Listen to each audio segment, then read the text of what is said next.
Amados irmãos, estamos iniciando mais um estudo das Sagradas Escrituras. É sempre uma alegria muito grande para nós estarmos reunidos em nome do Senhor.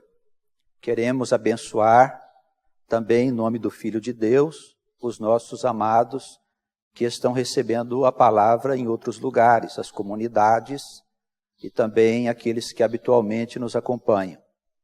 Estamos examinando o livro de Hebreus, hoje o capítulo 6. É uma sequência do assunto em que o autor sagrado, ele terminou aqui o capítulo 5, onde ele fala a respeito do mantimento, como se fosse a palavra de Deus ministrada pelos pastores.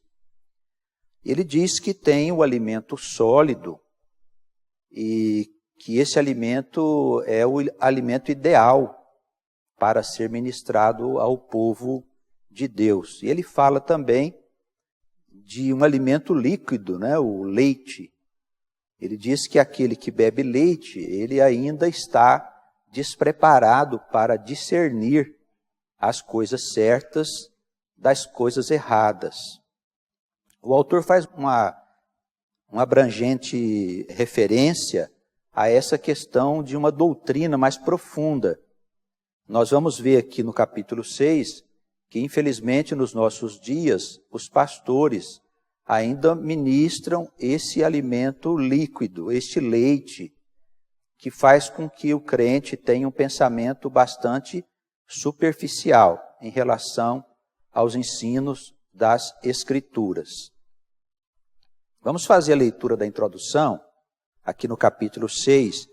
O título é até interessante, é Coisas Rudimentares, porque fala dos rudimentos da doutrina do Senhor, as sombras, os princípios. Mas ele diz, é preciso avançar. Por isso, deixando os rudimentos da doutrina de Cristo, prossigamos até o alvo, não lançando de novo o fundamento do arrependimento, de obras mortas e de fé em Deus, e da doutrina dos batismos, e da imposição das mãos, e da ressurreição dos mortos, e do juízo eterno. Esses dois versículos aí, nós entendemos como uma crítica bastante profunda já aos religiosos daquela época, e nós vemos que esta crítica serve também aos religiosos dos nossos dias. É interessante aqui que ele fala sobre arrependimento, das obras mortas, das obras que o pecador teria feito, e ele teria se arrependido. Pode parecer até que ele estava se posicionando aqui contra os fundamentos da fé. Mas não é isso. Ele diz que o arrependimento é fundamental para que a gente entre no caminho, que a gente não pode se deter apenas no arrependimento. Por isso ele fala aqui da fé em Deus. Existem aqueles que dizem que basta crer para que eu me salve. Parece até que a fé é colocada como uma coisa que vai resolver todos os nossos problemas. E, na verdade, a fé é apenas o começo. É como se fosse um start da caminhada com Deus. É apenas o princípio. Não quer dizer que ele está se posicionando contra a fé, mas ele diz que não é possível se deter apenas na doutrina da fé. E ele vai adiante, ele diz aí sobre a doutrina dos batismos, que naquela época era muito comum, ainda é comum nos nossos dias, as pessoas ainda se batizam nas águas. Nós temos muitas igrejas que têm a prática do batismo nas águas, que é o batismo de João Batista, que era o batismo dos judeus. Ele diz, não é para se deter nesses ensinamentos. A imposição de mãos, que é a imposição de mãos sobre os enfermos, sobre os necessitados, que é uma prática desde aquele tempo. Mas ele quer dizer que é preciso avançar no aprendizado de outras coisas, Ele diz que isso não passa de um rudimento dos fundamentos da doutrina do Cristo, mas que havia muito ainda a avançar. Ressurreição dos mortos, ele não se posiciona contra, mas a doutrina da ressurreição era apenas um dos ensinamentos do Senhor. Era necessário avançar no entendimento daquilo que ele chamava de comida sólida. E o que seria comida sólida? Seria o conhecimento da ciência de Deus, daquelas coisas ocultas que a igreja se encarregou de colocar para fora dela nos primeiros séculos, a título de manifestação demoníaca, de conhecimento que supostamente faria mal às pessoas. E a igreja caminhou todos esses séculos na escuridão espiritual. Qualquer movimento que nascia dentro dela, no sentido de trazer de volta essa doutrina, era duramente rechaçado pelos líderes da igreja.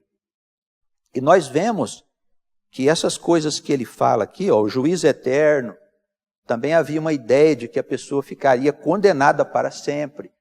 Ele está falando de doutrinas que nos nossos dias estão dentro das igrejas. Veja só, ele faz uma crítica naquele tempo, cerca de 2000 anos atrás, de práticas que ainda estão nos nossos dias inseridas dentro das igrejas cristãs. E se ele fez essa crítica, com toda certeza, é necessário que os pastores, os líderes das igrejas cristãs, que eles rompam com esses limites que foram estabelecidos pelas lideranças do passado, para que a igreja possa avançar. Se isso não acontecer, a igreja com toda certeza vai ser surpreendida pelos eventos do fim dos tempos. Esses eventos, com certeza absoluta, vão trazer grande sofrimento para todo o povo.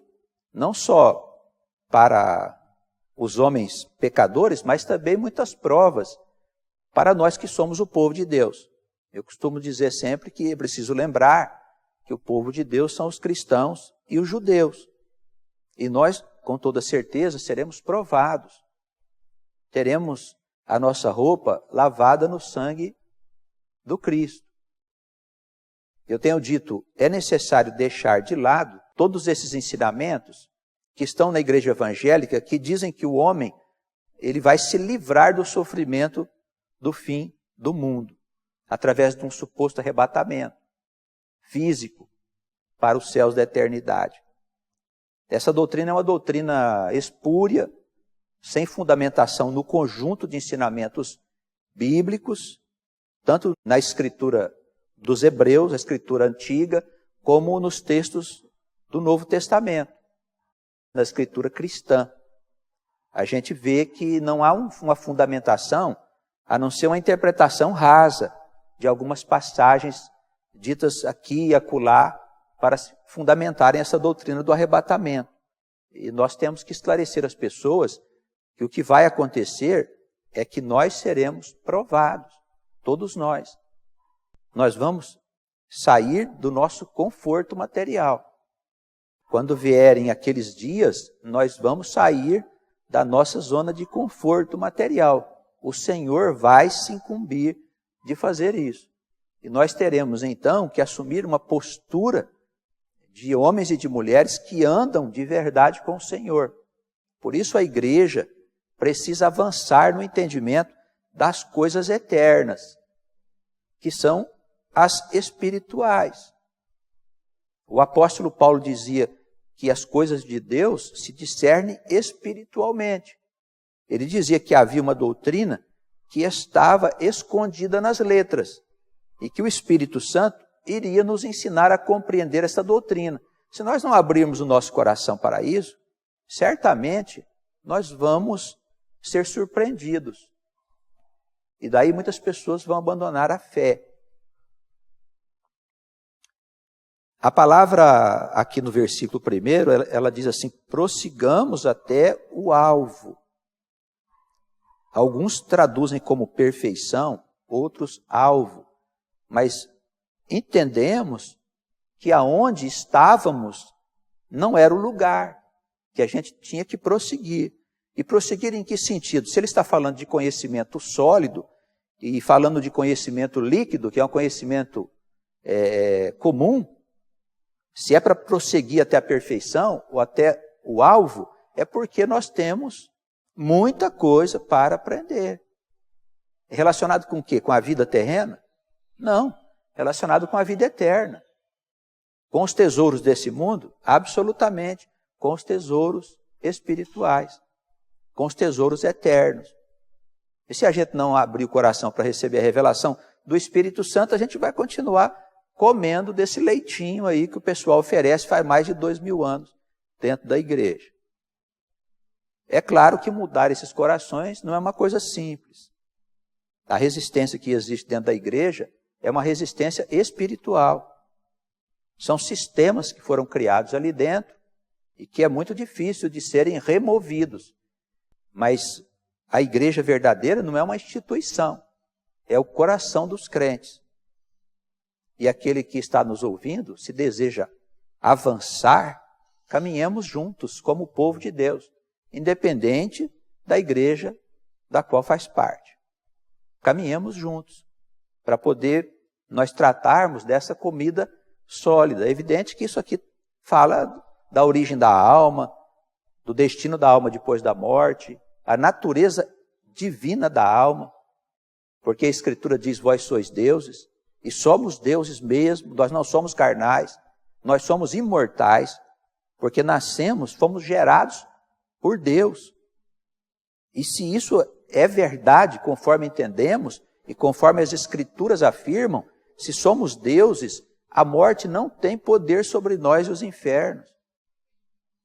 Mas faz-se necessário tomarmos posse dessa eternidade. Por isso que o autor sagrado aqui, já nesse tempo, ele já chamava a atenção dos crentes, dizendo, olha, é preciso avançar, existe um alvo, existe um estado de perfeição que deve ser atingido por nós.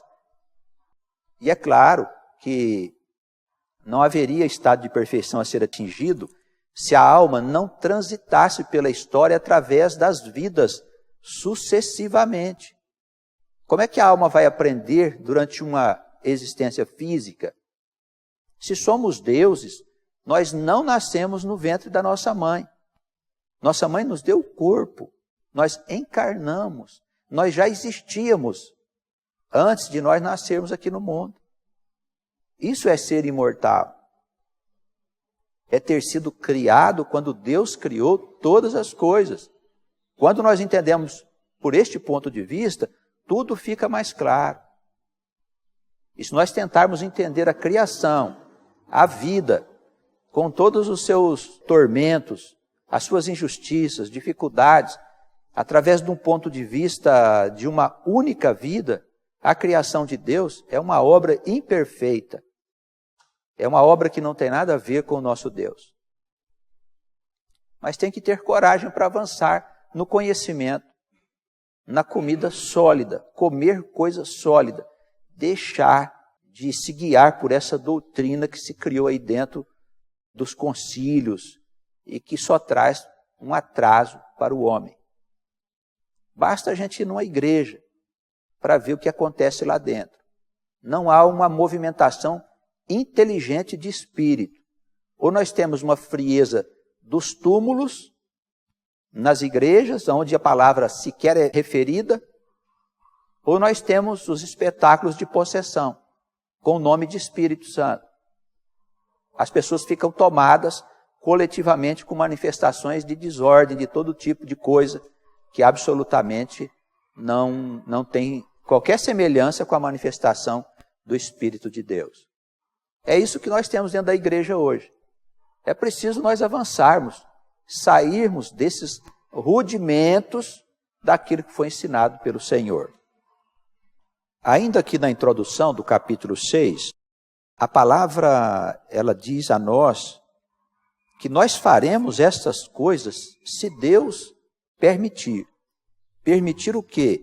Que a gente deixe os rudimentos da doutrina de Cristo e que a gente caminhe em direção à perfeição. Porque é Deus que faz essa obra em nós. Primeiro, nós precisamos querer. Depois, Deus precisa querer nos conduzir. Porque Deus é que opera em nós todas as coisas. Ele que realiza em nós todas as obras para que a gente caminhe em direção a este alvo, a esse estado de perfeição. A partir do versículo 4, nos versículos 4, 5 e 6, há aqui uma controvérsia bastante acentuada dos intérpretes. Porque ele diz que é impossível às pessoas que já experimentaram o Espírito Santo, os dons do Espírito, quer dizer, na nossa vida com Cristo, em diversos momentos nós experimentamos a influência poderosa do Espírito Santo, servimos a Deus. Alguns irmãos são tentados e abandonam a comunidade e viram as costas para o Senhor. Esta palavra diz que é impossível que eles voltem para trás. E daí surgiu aqui uma série de discussões acerca das palavras do autor sagrado, porque se Jesus instruiu perdoar 70 vezes 7, por que ele não perdoaria esse que abandonou a fé e que deseja voltar para a casa? Parece uma coisa contraditória. E daí há explicações de toda a natureza. Se a gente colocar simplesmente a ideia das vidas progressivas, quer dizer que as almas, elas sempre nascem de novo para seguir no caminho do seu aperfeiçoamento, nós temos a solução rápida para uma questão teológica insolúvel. Vamos fazer a leitura. Acompanha comigo, os irmãos, aí o versículo 4. Porque é impossível que os que já uma vez foram iluminados e provaram o dom celestial e se tornaram participantes do Espírito Santo e provaram a boa palavra de Deus e as virtudes do século futuro, que é a esperança do mundo novo, e recaíram, quer dizer, caíram no pecado, sejam outra vez renovados para arrependimento. Pois assim quanto a eles, de novo, crucificam o Filho de Deus e o expõem à vergonha. A palavra dele é séria, ele diz, olha, é impossível que eles voltem atrás, porque eles se apostataram da fé. Eles experimentaram as bênçãos de saber de todas as boas coisas do Senhor. E depois eles viraram as costas para o Senhor. No meu ponto de vista, eu creio que o autor sagrado, ele quer dizer aqui para nós que essas pessoas, elas já estão condenadas. É claro que o peso da palavra é terrível, mas ele deseja mostrar que aqueles que se deixam levar pela apostasia, eles trazem uma grande vergonha para a casa do Senhor. Porque é envergonhar Cristo. Alguém que já esteve na intimidade da igreja, da comunidade, pessoas que já participaram das bênçãos do Espírito Santo, pessoas que já receberam esclarecimentos a respeito da vida futura, que são esses séculos futuros, aqui que eles falam, em várias passagens das Escrituras. Eles viram as costas e caem na descrença, passam a viver para o mundo. O resultado disso é uma coisa vergonhosa para a igreja. É levar o Senhor de novo à crucificação. É como se ele não tivesse morrido na cruz. Isso quer dizer, é um péssimo exemplo para a comunidade dos homens, quando alguém que estava na intimidade da fé, abandonou essa fé e se entregou novamente aos prazeres do mundo. O autor diz, não tem mais conserto. Só que na teologia tradicional, esses que estão condenados, eles ficarão eternamente no inferno. Nós não acreditamos nisso. Não há inferno eterno. Nós já vimos nos nossos estudos que eterno só o Pai Celestial. Um dia essas almas vão deixar o inferno. É isso que a Escritura diz no Apocalipse. O inferno darão seus mortos para que eles sejam julgados. Então, eles não ficarão no inferno para sempre. E quando nós entendemos a vida pelo ponto de vista das muitas vidas, das vidas que se sucedem, todas as almas condenadas em algum lugar da história, deste ou de outro mundo, em um tempo futuro, estas almas terão oportunidade de encontrar o perdão de Cristo. Quando a gente entende por esse ponto de vista, essas dúvidas teológicas ficam esclarecidas. Mas quando a gente pensa que só tem uma vida e tem um inferno eterno, que a pessoa é jogada lá para dentro e fica lá para sempre, fica tudo estranho. Como Jesus diz para perdoar 70 vezes 7, e o autor sagrado vem dizer aqui que não tem conserto para quem virou as costas para o Senhor. Vamos entender esses ensinamentos dentro de um novo ponto de vista. Se a gente não entender por essa nova teologia que a gente tem afirmado, nós vamos continuar acreditando nessas histórias que a igreja contou, porque ela não tinha explicações para dar. Eu costumo dizer que é mais ou menos como você acreditar no Papai Noel. Histórias de bruxas, porque são coisas que são irreais, são fantasias que foram criadas, histórias para crianças, que infelizmente povoam a mente dos adultos. É claro, todos estão despreparados para um desafio de perseguição, de fome, de tragédias que podem vir sobre o mundo e que certamente virão. Não sabemos quando, mas as Escrituras, elas são certeiras em afirmar que nos tempos do fim o povo de Deus será provado. O discurso profético de Jesus em Mateus 24 fala com clareza que haverá traição no meio do povo. Uns vão entregar os outros. Serão atormentados e perseguidos por causa do meu nome. Ora, são coisas graves. Por isso é necessário avançarmos no entendimento da palavra de Deus por um novo ponto de vista. Então, o que o autor quis dizer é que aquele que abandona a fé, depois de já ter convivido com a verdade, com o Espírito Santo, com as promessas e todas as demais coisas, esse já está condenado. É como aquele que vai para o inferno e depois da morte, possivelmente, esse será o lugar da sua habitação até o juízo. Podemos entender dessa forma. Um dia, ele terá a oportunidade de encontrar a sua salvação, porque todas as almas criadas por Deus, elas se salvarão. Tá bem? Olha, é importante, irmãos, a gente não confundir almas de homens com espíritos de demônios. Espíritos são coisas provenientes do grande espírito, que é Satanás. Anjos são oriundos da fragmentação do Espírito de Deus, do Verbo. Eles não são pessoas. Anjos não são pessoas. Mas eles estão a serviço de Deus para ajudarem na manutenção da ordem do próprio universo e da criação. E se isso é verdade e as Escrituras indicam este caminho, do outro lado da moeda, que é o lado do diabo, a regra é a mesma. Existem espíritos malignos que não são pessoas, são demônios. Esses espíritos serão destruídos quando vier o juízo, quando vier o fim dos tempos. Mas as almas dos homens que estão no inferno, todas elas, um dia, não se sabe quando, elas encontrarão a sua salvação.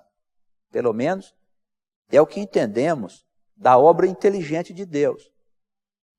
Nós não deixaríamos um filho nosso, por mais coisas erradas que ele fizesse, num inferno, numa prisão para sempre. Os irmãos concordam? É um pensamento banal. Todo mundo diria, não, meu filho merece um castigo, mas é um castigo até um certo ponto. Assim são as leis humanas. Por que Deus seria diferente? Só para agradar os teólogos da Igreja Católica e da Igreja Evangélica? Criar esse inferno eterno, nós precisamos destruir esta ideia. Não a do inferno, porque o inferno é um lugar de suplício e de muitos sofrimentos. mas não é um lugar de sofrimentos eternos. Tá bem? A partir do versículo 7, ele começa aqui a falar a respeito do desdobramento desse assunto. Ele diz assim: a terra que embebe a chuva, que muitas vezes cai sobre ela, e produz erva proveitosa para aqueles por quem é lavrada, recebe a bênção de Deus. Mas aquela que produz espinhos e abrolhos é reprovada, e está perto da maldição. O seu fim é ser queimada. Ele faz aqui uma comparação do terreno do nosso coração como se fosse uma terra. Ele diz que Deus abençoa a terra, mas que do nosso coração pode sair coisas boas e coisas más. E se saírem coisas boas, nós seremos abençoados por Deus. Mas se saírem coisas más, nós seremos amaldiçoados por Ele. Eu penso que o autor quer nos levar aqui a uma reflexão, para que a gente tome muito cuidado para não cairmos no pecado da apostasia, que é nós abandonarmos a fé, nós abandonarmos a comunidade e voltarmos para a vida mundana. Ele está nos alertando desde o começo do capítulo 6, para tomar cuidado. Ele diz, olha, Deus abençoa o teu coração se dele sair coisas boas, mas amaldiçoa você se do teu coração saírem coisas que são torpes. Ele diz assim no finalzinho, do versículo 8, esta terra, a terra reprovada, a terra que produz espinhos e abrolhos, está perto da maldição. O seu fim é ser queimada. Ser queimada aonde? Ser queimada no fogo do juízo, que simboliza a justiça de Deus, colocando para fora deste mundo tudo aquilo que aqui não puder ficar. Daí no versículo 9, ele faz aqui já uma exortação, Mas de vós, ó amados, esperamos coisas melhores e coisas que acompanham a salvação, ainda que assim falamos. Ele quis dizer assim, eu chamei a atenção duramente de vocês, mas eu espero de vocês coisas melhores do que a condenação, coisas melhores do que a comida de um alimento líquido, do leite doutrinário. A gente espera, ele diz aqui, que haja um esforço dos irmãos em aprenderem coisas novas. Isso é importante. E esse conselho vale para os nossos dias. Se o pecado daquele tempo ainda está dentro da igreja, e nós vimos aqui que as doutrinas estão dentro da igreja, eles acham que isso já é suficiente, ele diz para nós, eu espero que de vocês possam vir coisas melhores do que essas. De quais? Da doutrina do batismo, ele espera que seja coisas melhores, da doutrina só da fé em Deus, da doutrina da imposição das mãos, da ressurreição. Eu creio na ressurreição, eu creio no batismo, eu creio na doutrina da fé, da justificação pela fé. E o autor perguntaria para nós, e o que mais? Você acha que isso é suficiente? Não é suficiente para aqueles que andam nos caminhos do Senhor, para aqueles que querem seguir para o alvo, para a perfeição. Isso dá um sentido de escola, de aprendizado, que a gente precisa perceber aqui no texto. Então, de vós, amados, esperamos coisas melhores e coisas que acompanham a salvação, ainda que assim falamos. Porque Deus não é injusto para esquecer da vossa obra. Então, você que trabalha na igreja, você que serve na comunidade, nem sempre o pastor tem condições de reconhecer ou de falar uma coisa que possa sinalizar a você que o pastor está satisfeito com a sua participação, com o seu trabalho. Mas nós não podemos esperar que os homens gostem do que nós fazemos. Nós precisamos esperar que Deus goste do que nós fazemos. Por isso ele lembra aqui, olha, Deus não é injusto, versículo 10, para se esquecer da vossa obra e do trabalho do amor que para com o seu nome mostrastes, enquanto servistes aos santos e ainda servis.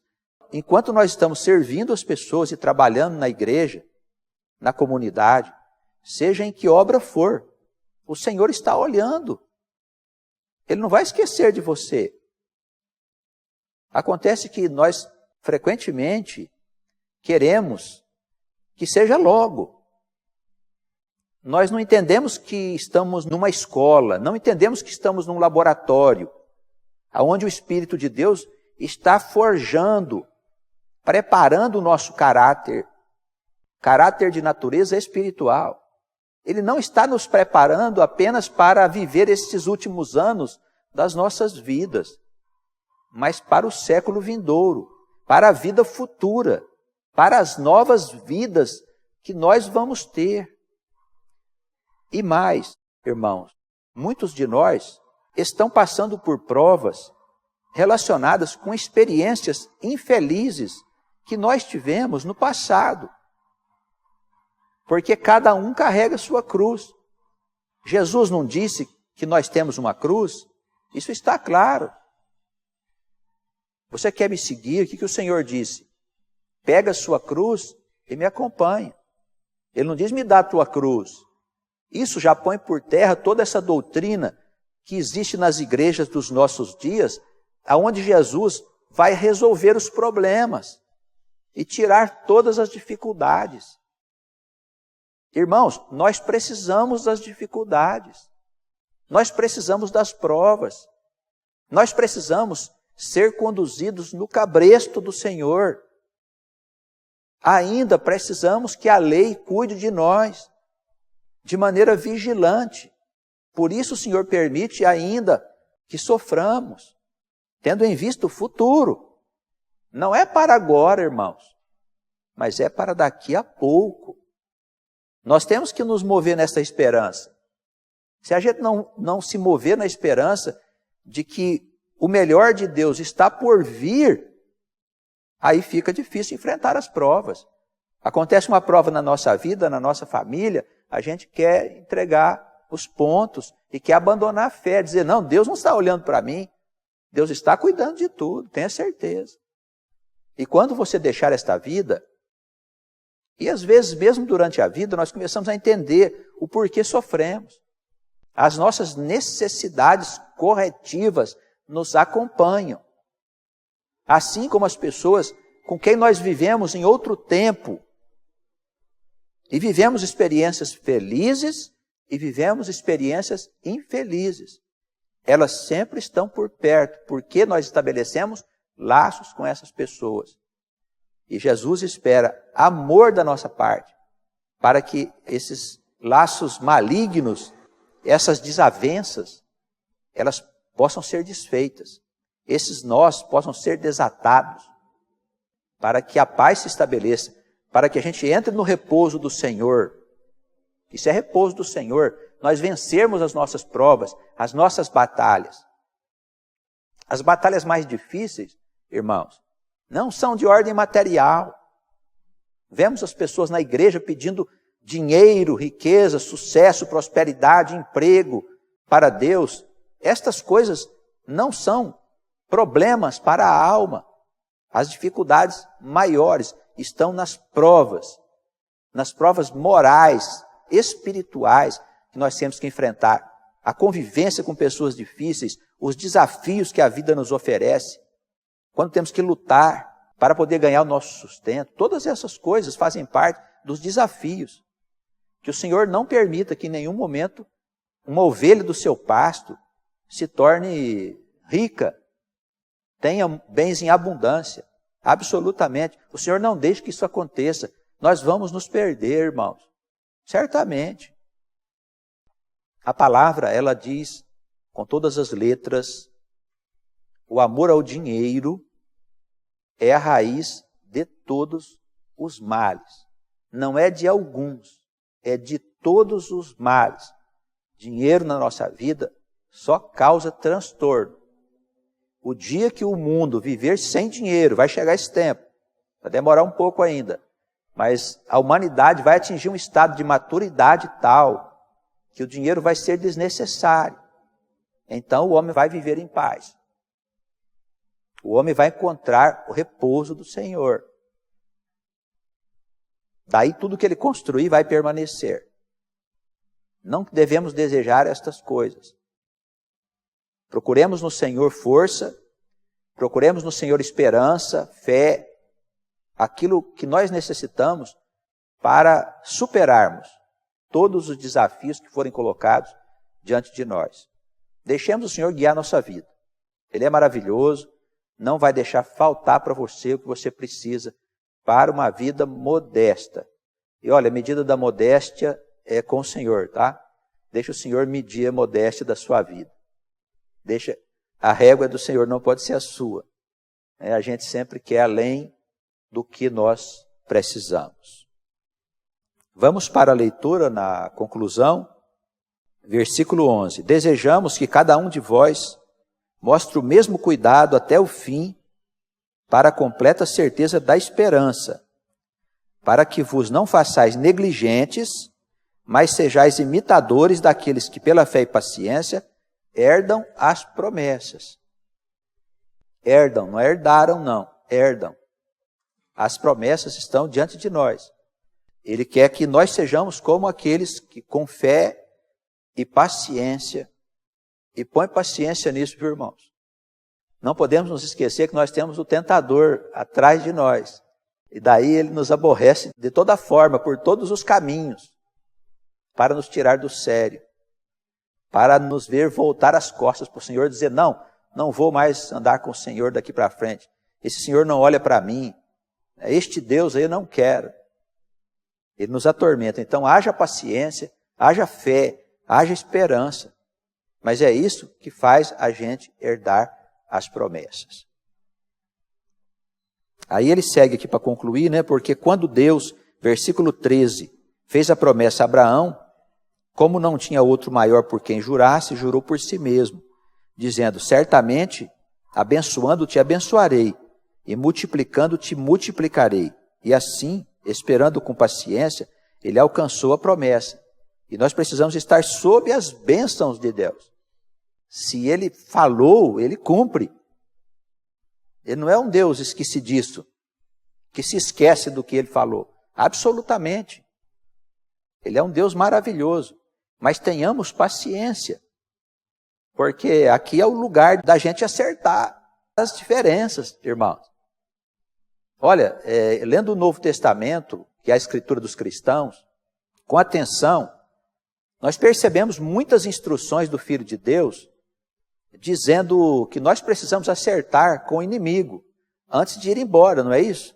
Está por toda parte.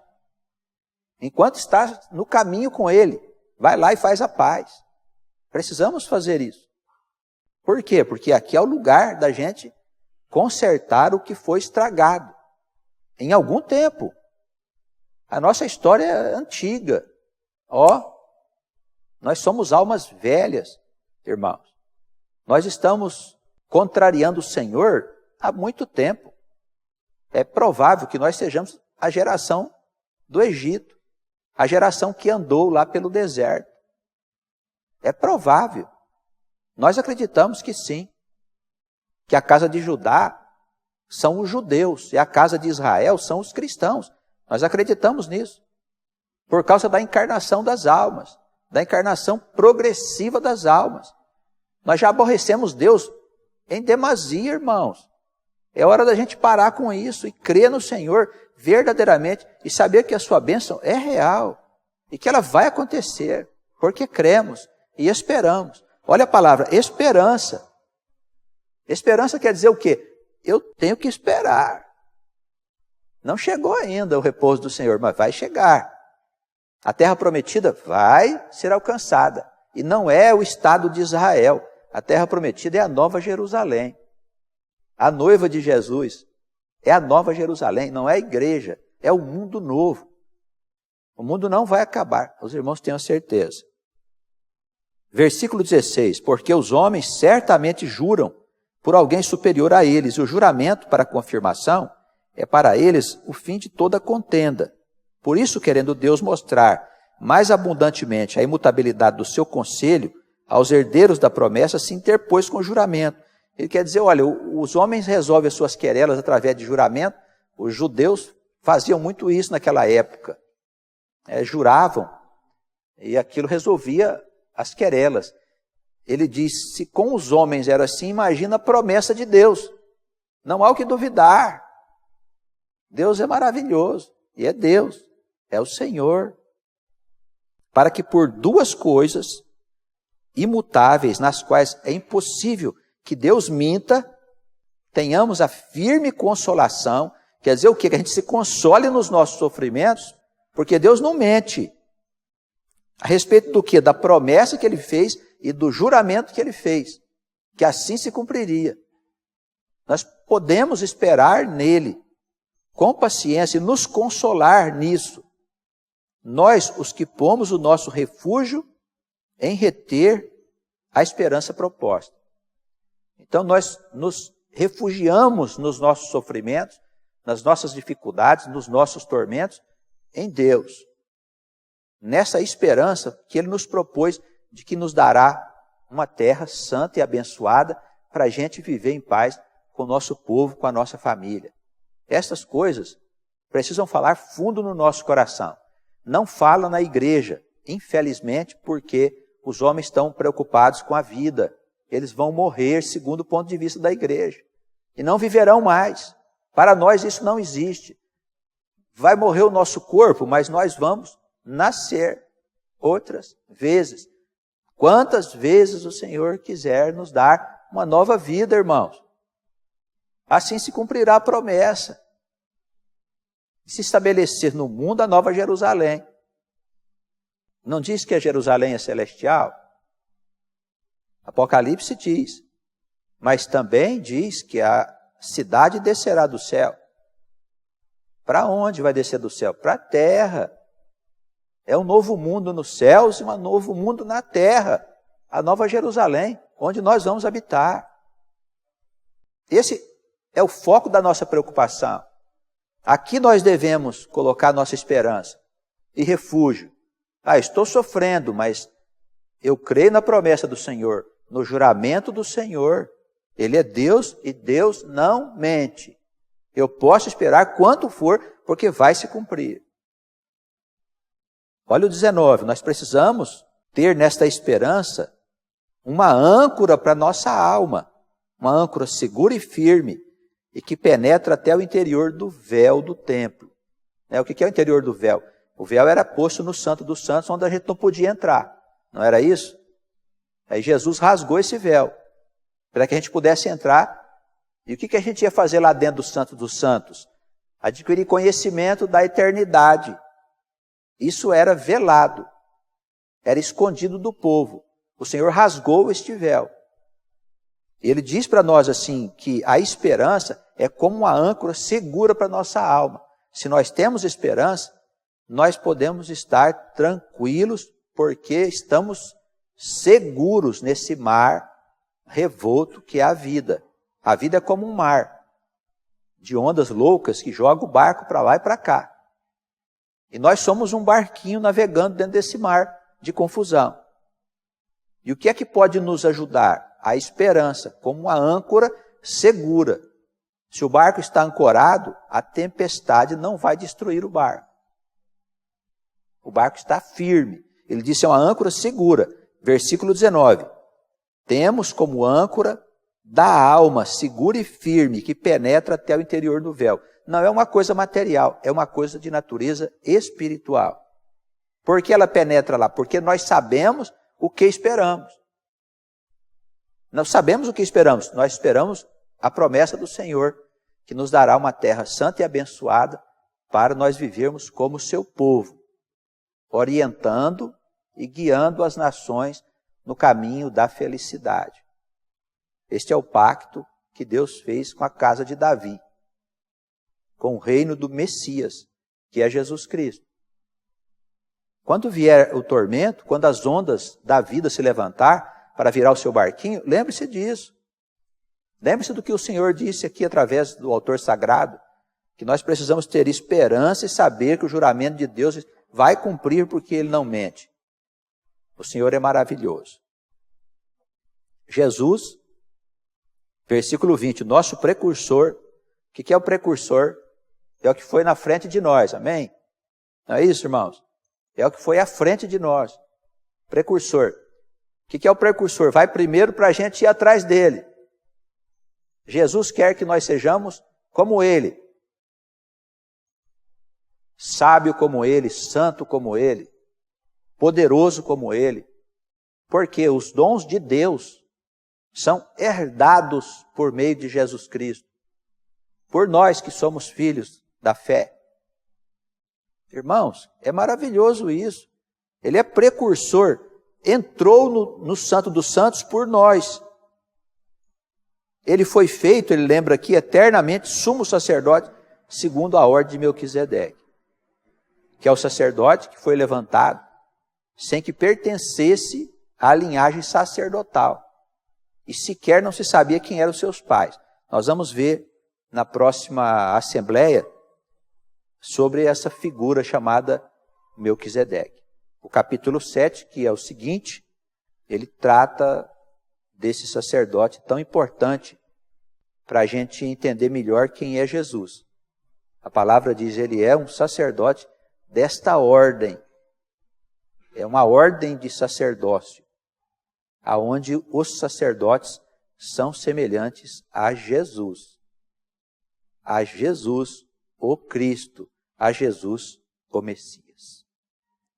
Que Deus possa nos abençoar muito, abençoar o nosso povo, abençoar os irmãos que estão recebendo a palavra, e que Ele conceda a nós oportunidade de, em breve tempo, estarmos novamente reunidos para o exame das Escrituras Sagradas, porque aqui está o bom alimento, aqui está o alimento sólido com o qual nós devemos nos alimentar.